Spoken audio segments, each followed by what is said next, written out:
Assalamualaikum warahmatullahi wabarakatuh. Kami dari kelompok 5 akan mempresentasikan tentang Pancasila sebagai ideologi negara. Anggota kelompok kami ada Aliyah, Meilita, Deandra Valeria, Fajrian Adila Ilhami, Keisha Zahra, Nida Alifah, dan Rahimah Aulia. Pancasila sebagai ideologi negara.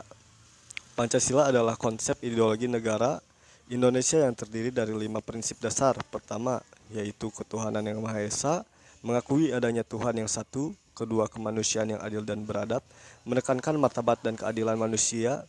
Ketiga, persatuan Indonesia, mempromosikan persatuan di tengah keberagaman. Keempat, kerakyatan yang dipimpin oleh hikmat kebijaksanaan dalam permusyawaratan perwakilan, mengutamakan partisipasi dan keterlibatan rakyat dalam pengambilan keputusan. Kelima, keadilan sosial bagi seluruh rakyat Indonesia, mendorong distribusi keadilan ekonomi dan sosial bagi seluruh lapisan masyarakat. Pancasila menjadi landasan filosofis dan moral bagi negara Indonesia.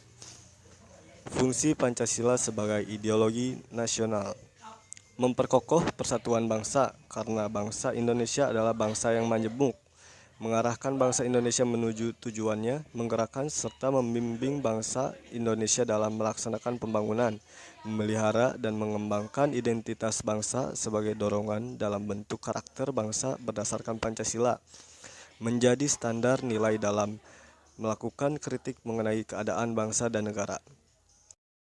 1C. Makna ideologi bagi bangsa dan negara. Bagi suatu negara, ideologi merupakan sesuatu yang berfungsi sebagai pandangan hidup dan petunjuk arah di berbagai aspek kehidupan masyarakat, berbangsa, dan negara. Makna ideologi Pancasila bagi bangsa dan negara. 1. Nilai yang tercantum dalam Pancasila itu menjadi cita-cita normatif penyelenggara bernegara. 2. Nilai yang tercantum dalam Pancasila ini merupakan nilai yang disepakati secara bersama, oleh karena itu menjadi satu di antara sarana di dalam pemersatu integrasi masyarakat Indonesia. 1D. Urgensi ideologi Pancasila. Ideologi Pancasila memiliki urgensi sebagai ideologi negara Republik Indonesia karena menyatukan beragam kepentingan dan keberagaman masyarakat Indonesia dalam sebuah kerangka kesatuan yang berasaskan nilai-nilai seperti ketuhanan yang Maha Esa, kemanusiaan yang adil dan beradab, persatuan Indonesia, kerakyatan yang dipimpin oleh hikmat kebijaksanaan dalam permusyawaratan perwakilan, dan keadilan sosial bagi seluruh rakyat Indonesia. Urgensi ideologi Pancasila. 1. Liberalisme. Pancasila memprioritaskan kepentingan kolektif masyarakat, sedangkan liberalisme lebih menekankan hak-hak individu dalam sistem ekonomi dan politik. 2. Sosialisme. Pancasila mengusung konsep keadilan sosial yang mencakup distribusi yang merata, sementara sosialisme menekankan kepemilikan dan kontrol kolektif atas sumber daya ekonomi. Yang ketiga, komunisme.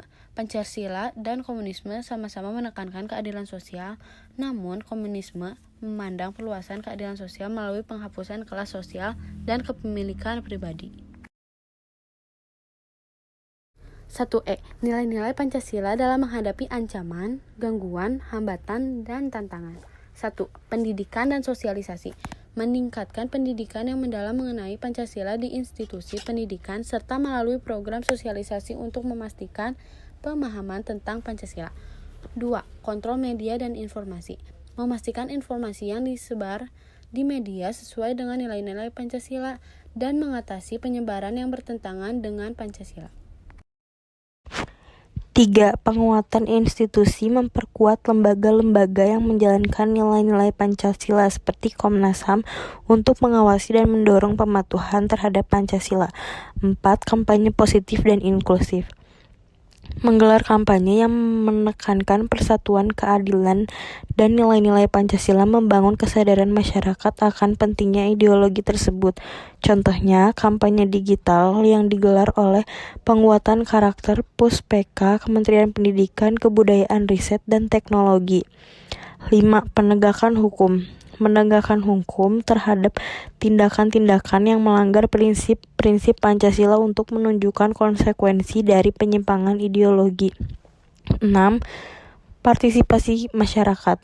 Mendorong partisipasi aktif masyarakat dalam proses politik dan pengambilan keputusan untuk memastikan suara rakyat tercermin dalam kebijakan memelihara nilai-nilai Pancasila, contohnya dalam pemilu untuk memilih anggota legislatif dan presiden atau wapres. Solusi dalam mengaktualisasikan ideologi Pancasila. Pendidikan Pancasila memastikan bahwa sistem pendidikan di semua tingkatan mencakup pemahaman mendalam tentang Pancasila. Ini dapat mencakup mata pelajaran khusus, pelatihan guru, dan program pendidikan masyarakat.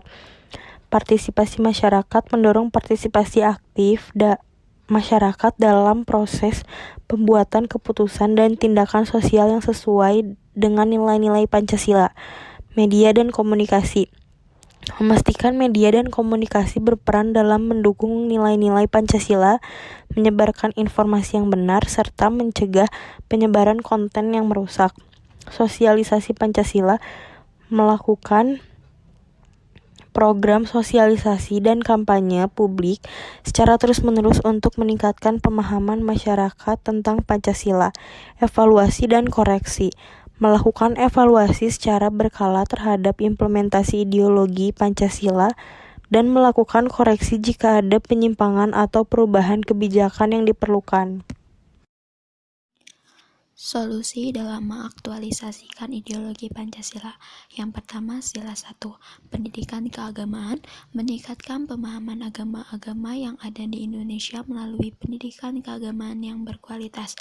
Sila kedua, pendidikan hak asasi manusia, mendorong pendidikan tentang hak asasi manusia yang melibatkan penghormatan terhadap martabat manusia dan kesetaraan di semua lapisan masyarakat. Sila ketiga, pendidikan multikultural, memasukkan pendidikan multikultural dalam kurikulum sekolah.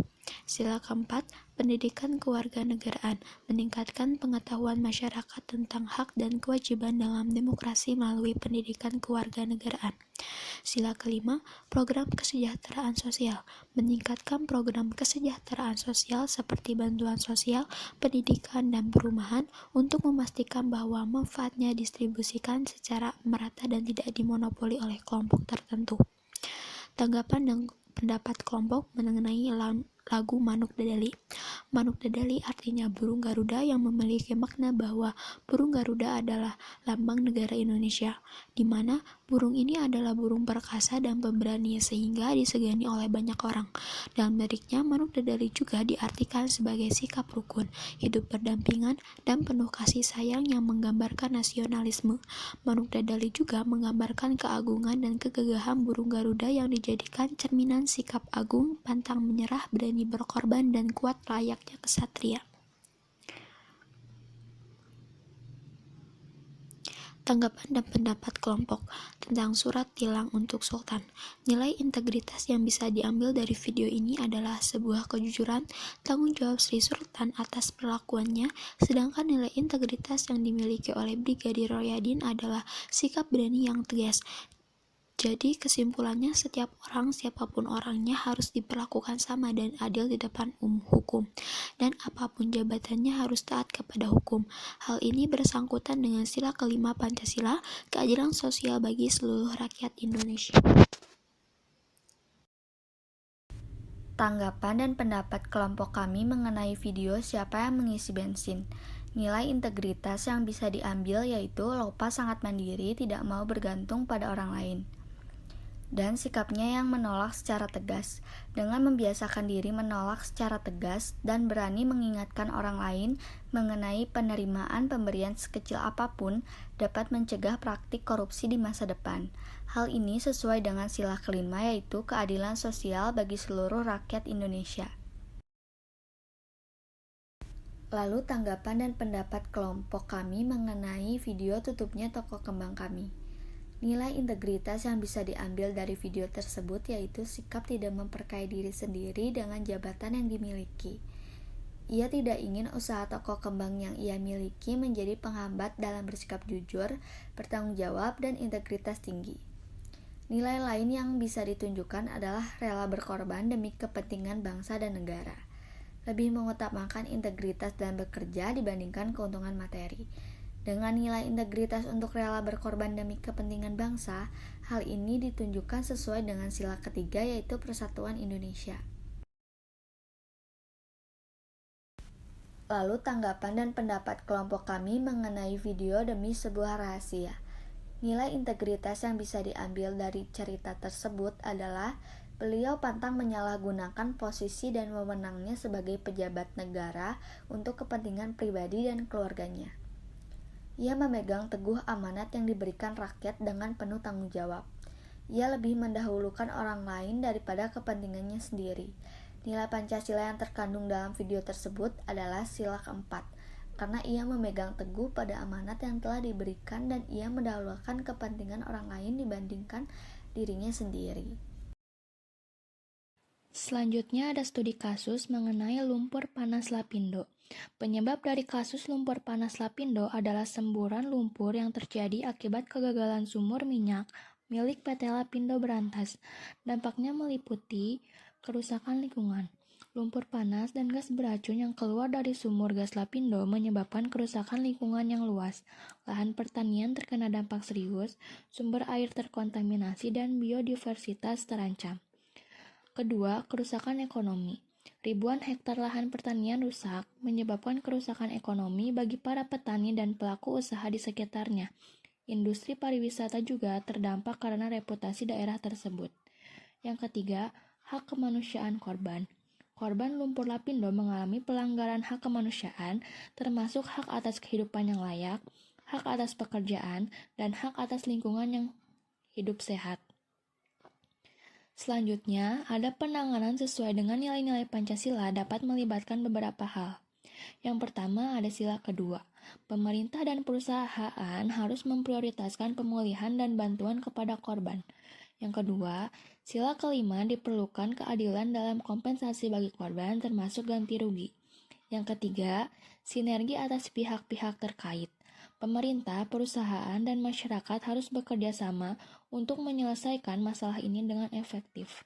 Yang keempat, perlindungan lingkungan.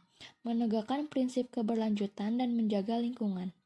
Yang kelima, transparansi dan akuntabilitas. Masyarakat harus diberi informasi yang jujur dan transparan mengenai tindakan yang diambil dan dana yang digunakan untuk penanganan kasus ini. Yang terakhir, ada penegakan hukum. Apabila ada pelanggaran hukum, harus ada penegakan hukum yang adil dan tegas. Sekian dari kelompok 5.